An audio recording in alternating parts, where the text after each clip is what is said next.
Okay, so IO1, the official name was Assessment of Current AD Training Practices, and the objectives were to create a snapshot of the current AD training situation in Europe and to study the problematic areas involved in the definition of the professional profile and in the development of a curriculum.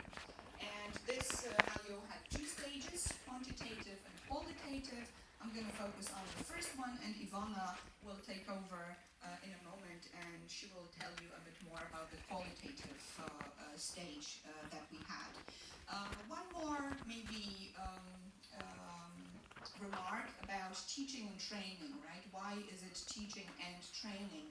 Because what we focused on in this IO was both academic and non-academic courses, so vocational training, right? So teaching was more about university-based courses, and training was more vocational. But as you will see, and that's a sneak preview of what we found out, these are pretty much alike. So what's happening in the academia and what's happening outside the academia is pretty much similar.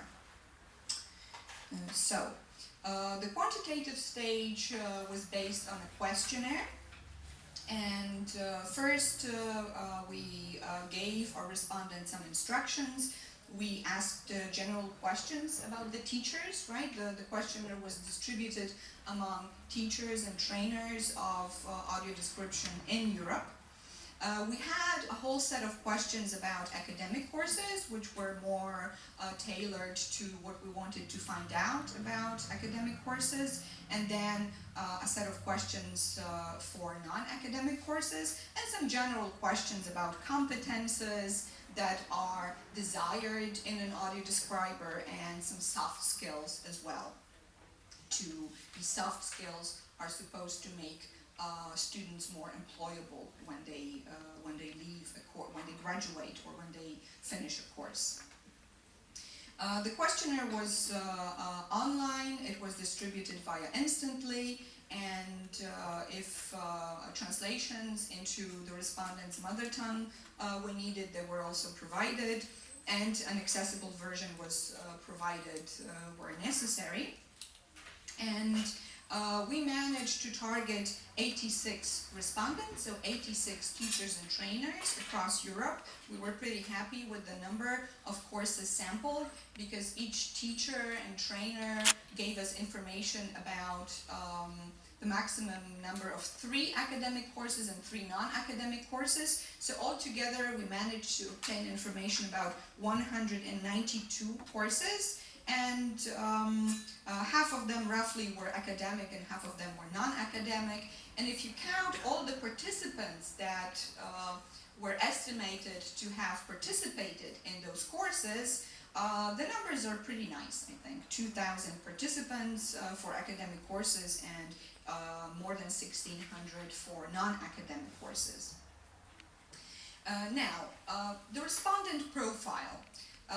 We wanted to find out what kind of people teach audio description, and the main, if I were to give you just one sentence about that, I would say teachers are practitioners. All right, so many of them were university teachers, and 55% of them were audio describers, right? So people could choose more than one hat in this question. Some of them were AD providers, and then we had voice artists as well, audio description users who also train, and a broadcaster. So I think it's quite important to know that people who teach and train audio describers, they know, they have hands-on experience as well. It's not some kind of a researcher sitting in an ivory tower and trying to disseminate knowledge, but these are practitioners who know what it's like to audio describe.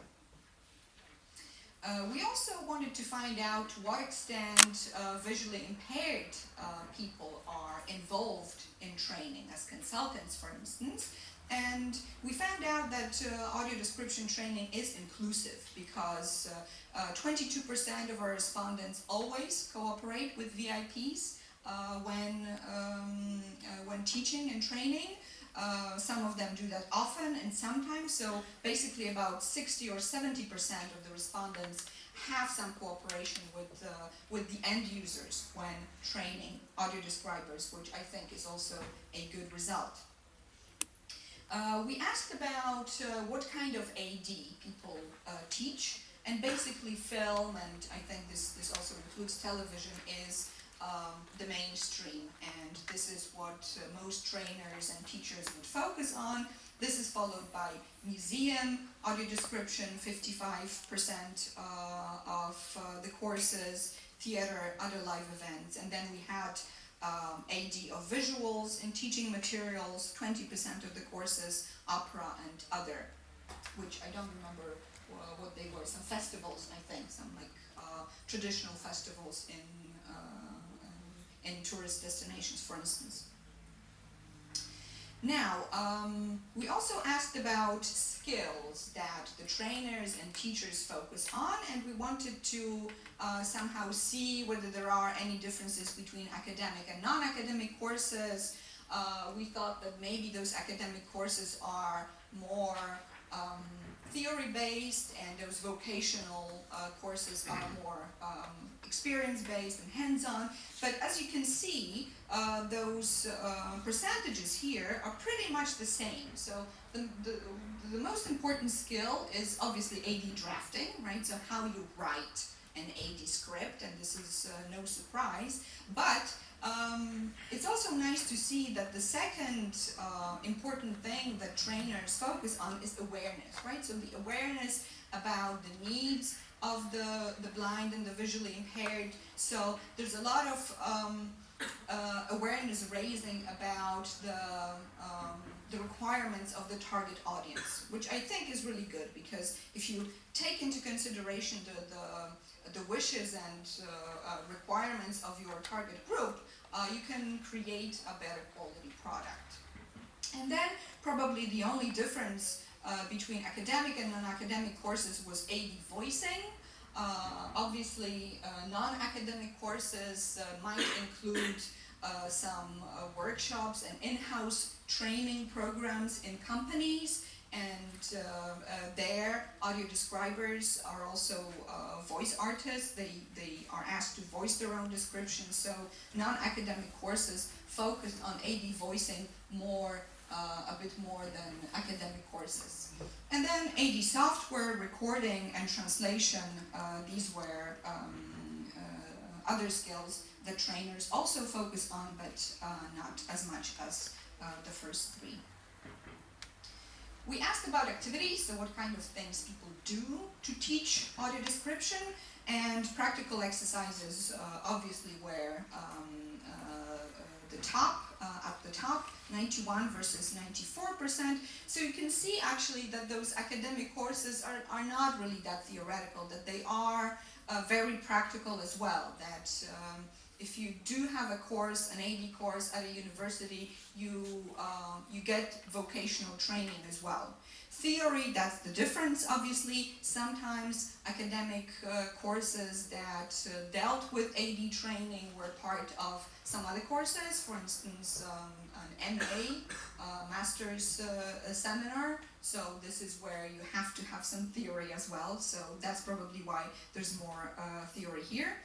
Discussion of AD guidelines, 85 to 78%, and analyzing existing ADs, a slight difference as well. But I think we're pretty happy with this result, that both courses are very practice-oriented. We asked about competences in AD training, and the trainers were asked to rate those on a scale from 0 to 5.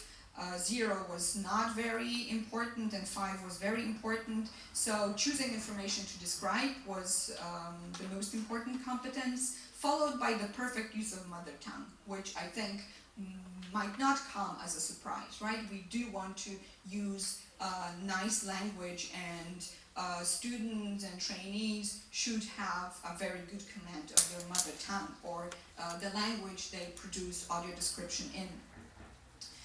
The needs of the visually impaired, again, were taken into consideration, as well as choosing audio description strategies and technical aspects, and then less important competences or competences that are less reflected in the courses were knowledge of arts, vocal skills, IT related skills, and more specific skills such as reflecting filmic language in AD.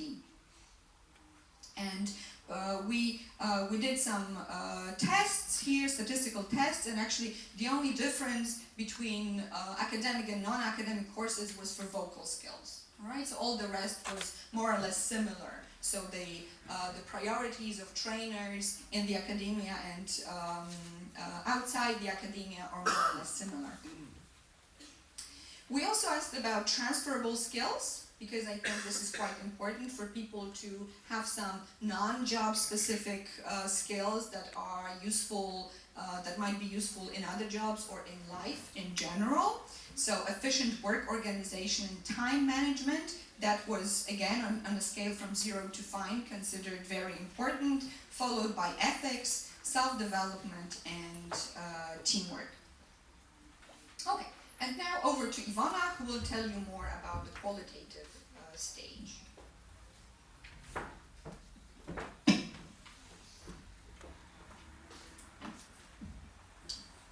Okay, thank you, Agnieszka. In the qualitative stage, we wanted to have a closer look at selected courses, and we selected 5 courses, and we wanted to have a good mix of those courses. So we chose both a long one and a short one, and we also had non-academic and academic courses. And before, because this stage was based on interviews with teachers, but before we conducted those interviews, we asked the teachers to provide us with the materials for the course. So first we conducted an in-depth analysis of the course materials, and then we conducted interviews with the teachers, and those interviews were loosely based on a set of pre-prepared questions, so they were semi-structured, and here you have a rough structure of those interviews. So first we asked the teachers about their background, about how long they had taught audio description, what kind of audio description they had taught, and the duration of their experience. Then we elicited basic information about the course. So we asked about whether it is an in-class course or whether it is conducted online. We asked about the duration of the course and the type of AD they focus on. Then we asked them about the curriculum. So sometimes we asked them beforehand to provide a curriculum for the course if it was available. If not, then we asked them to describe the course module by module. And then we referred to the materials that they had provided before. So we asked them more questions about the materials that they used during the courses. And then we also asked about the type of activities that they conducted, the skills that they focused on during those courses, and finally, of course, how they assessed students during the courses. When we looked at the courses, we adopted the pedagogical approach proposed by Lauriard, who lists components of a successful course.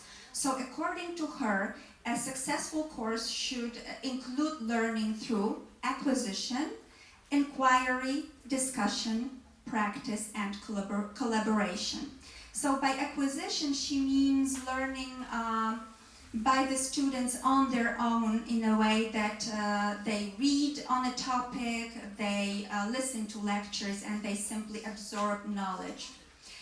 Inquiry means that a student gets a problem to be solved, gets a problem to be analyzed, gets materials to be analyzed, so they learn by doing things. Discussion is pretty self-explanatory, so it simply means that a problem is discussed by the peers or with the teacher.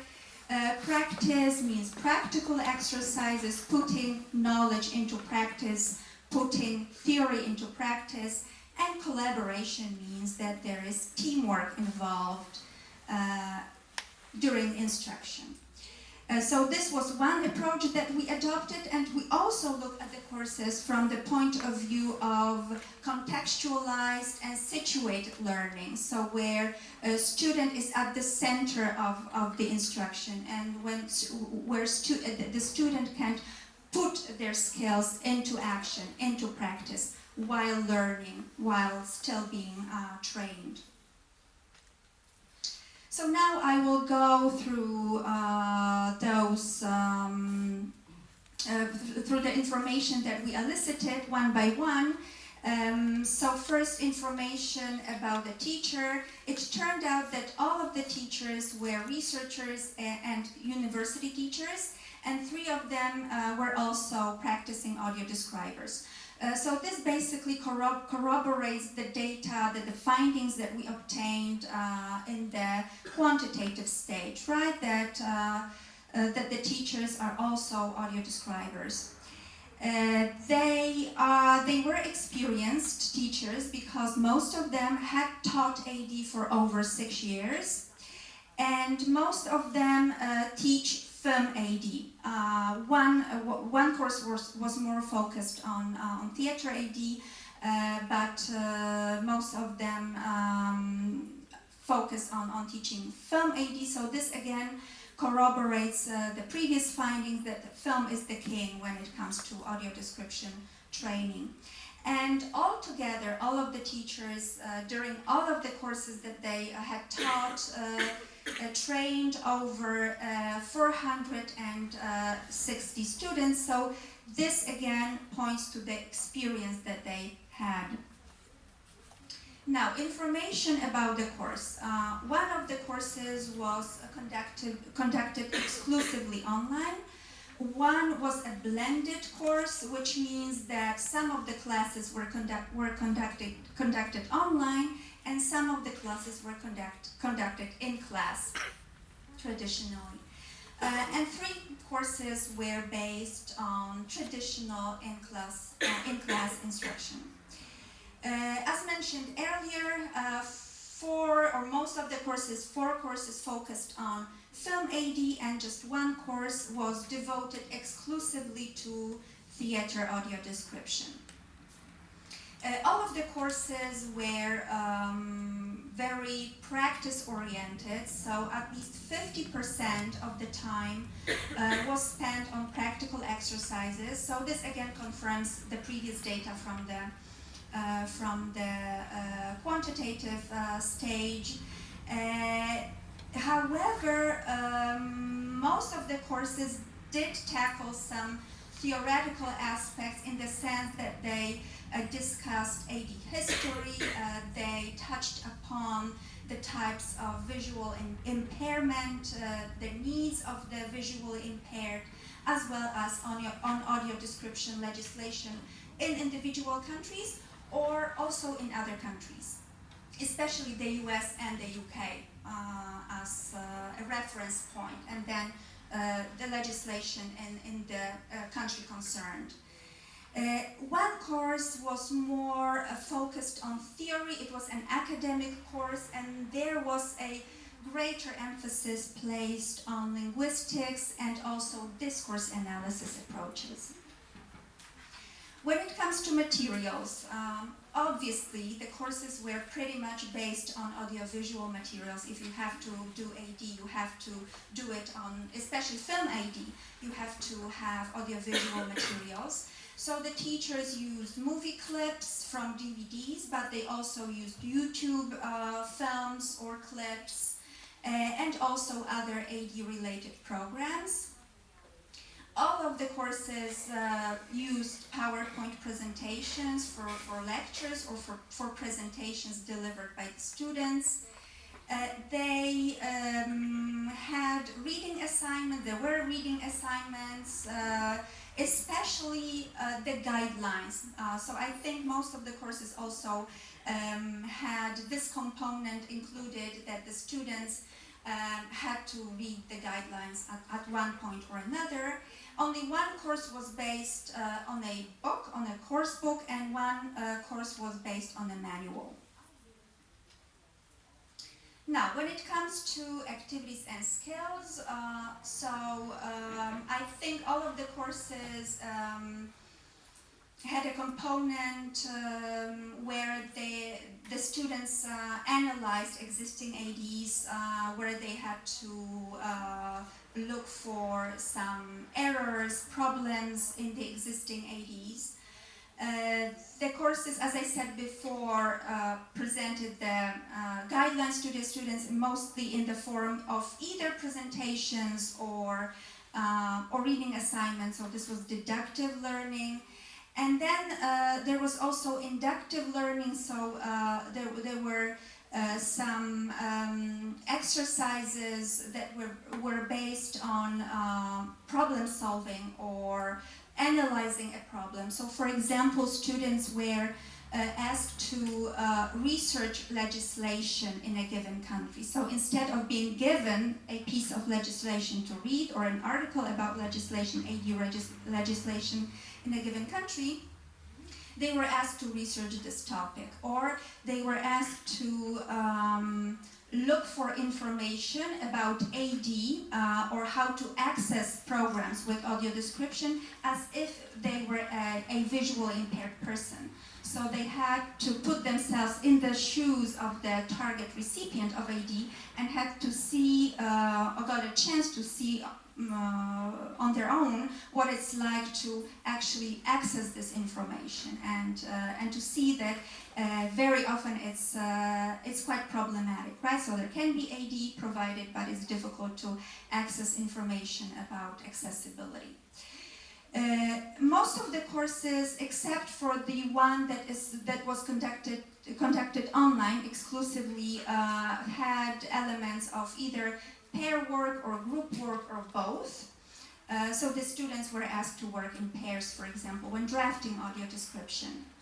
And there was contextualized learning and situated learning, especially two courses were very keen on this type of learning. So for example, in one course, the students had to prepare AD for a film, for an actual film festival. So they were responsible for the quality of the final product, and also for organizing the work between themselves or among themselves. So they got an actual assignment, right, as if they worked in real life.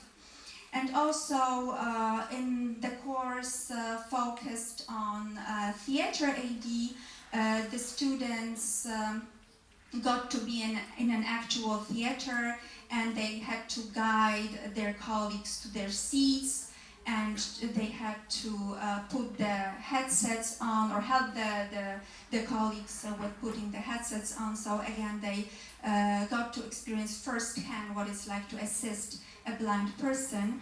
And luckily for us, we will have some of those exercises today during the hands-on session later. So you will have a chance to experience the challenges, but also the benefits of such training, contextualized training.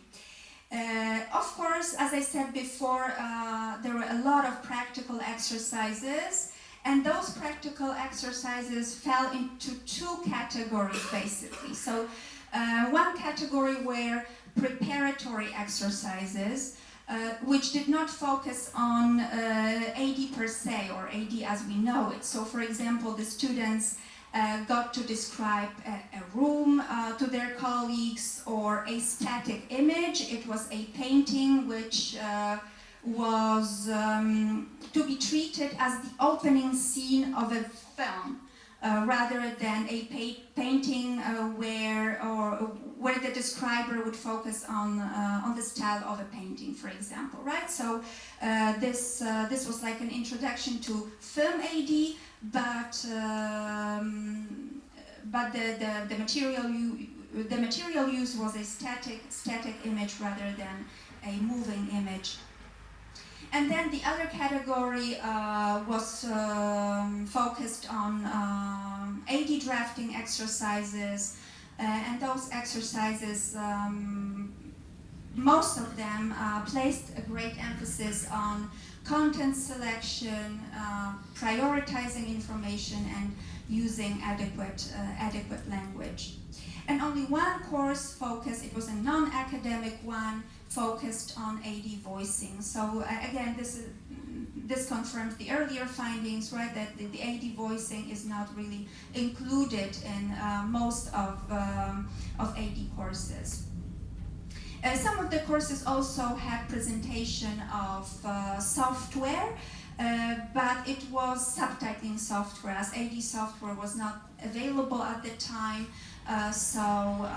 It was subtitling software used for audio description purposes, and pretty much all of the courses also taught transferable skills, such as time management, self-development, work organization, or teamwork.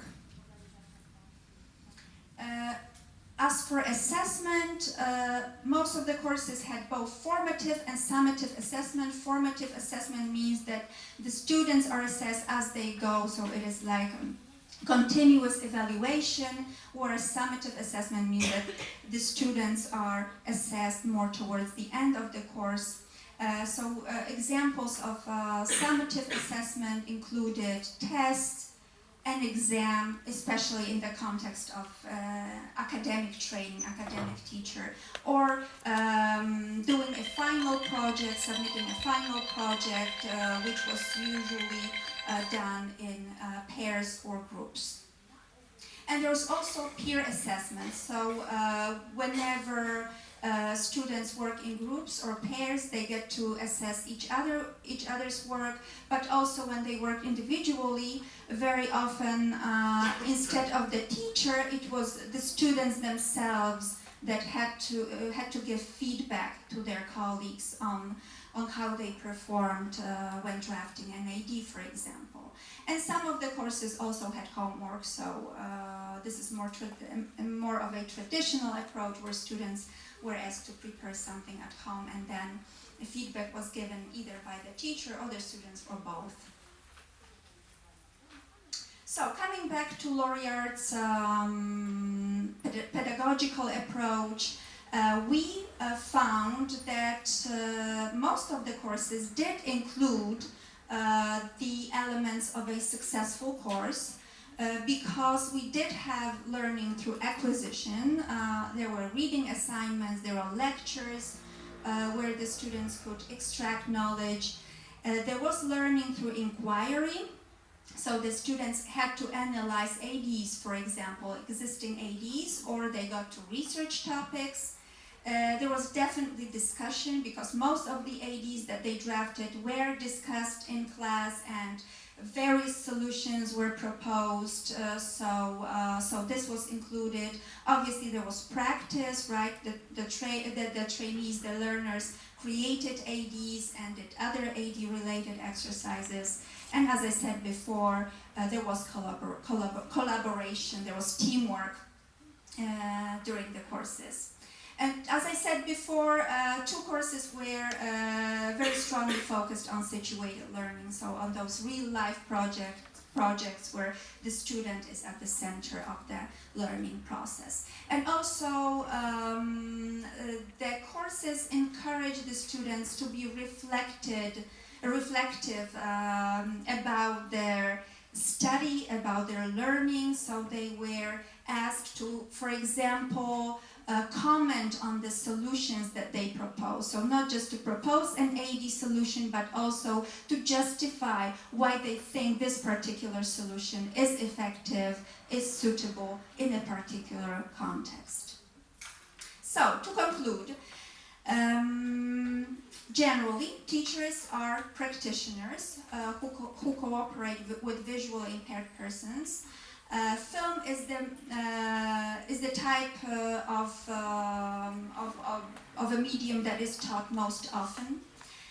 When it comes to AD, there are very few differences between academic and non-academic courses, especially in the sense that academic courses are very much practice-oriented, as were non-academic courses. Vocal skills were found to be more important in the non-academic courses, and the courses had a variety of both teacher-led and student-led activities, and some of them had this aspect of situated learning or learning in context. And finally, we would like to thank some people, thank some partners. First of all, we would like to express our gratitude to all of the ADLAB Pro partners. They took a very active role in drafting the questionnaire. There were many versions of the questionnaire that were revised and revised, so we would like to thank them for this. We would also like to thank our NIB in London for working with us on the accessible version of the questionnaire. Obviously, we would like to thank questionnaire respondents for taking their time to complete the questionnaire. And finally, we would like to thank the AD teachers that agreed to be interviewed by us. The interviews were quite long, so they had to devote some time out of their busy schedules to talk to us, and also the Audio Description Association in the UK for making their materials available to us. Okay, that's it from us. Thank you very much for your attention.